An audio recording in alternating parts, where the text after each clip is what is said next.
चंद्रपूर जिल्हा पोलीस अधीक्षक कार्यालयातील मंथन हॉल येथे अत्यंत महत्त्वाची बैठक संपन्न झाली। पोलीस अधीक्षक आयुष नोपानी यांच्या अध्यक्षतेखाली आयोजित करण्यात आलेल्या या बैठकीत जिल्हा महिला दक्षता समिती आणि ज्येष्ठ नागरिक समितीचे सदस्य प्रामुख्याने उपस्थित होते।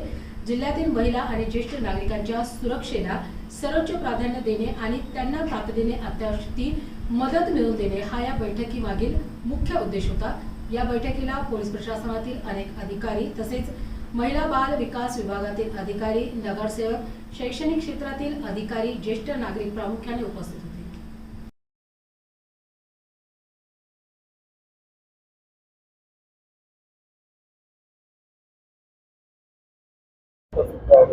आज रोजी आपण मर्डर आणि अटेम्प्ट टू मर्डरचे मागचे 5 वर्षांमध्ये जिल्ह्याचे जवळपास 270 सराईत गुन्हेगारांची परेड घेतलेली आहे।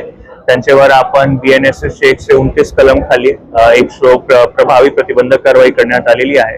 याचा जर त्यांनी उल्लंघन केलं तर MPDA आणि तडीपारी पासून सगळे स्ट्रिक्ट कायद्यामध्ये त्यांच्यावर कारवाई करणार आहोत।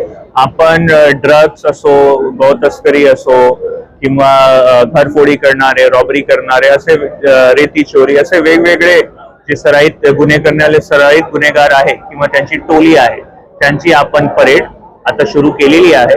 तर दर आठवडा आपण वेगवेगळे गुन्हेगारांची परेड घेऊन त्यांच्यावर प्रभावी प्रतिबंधक कारवाई करणार।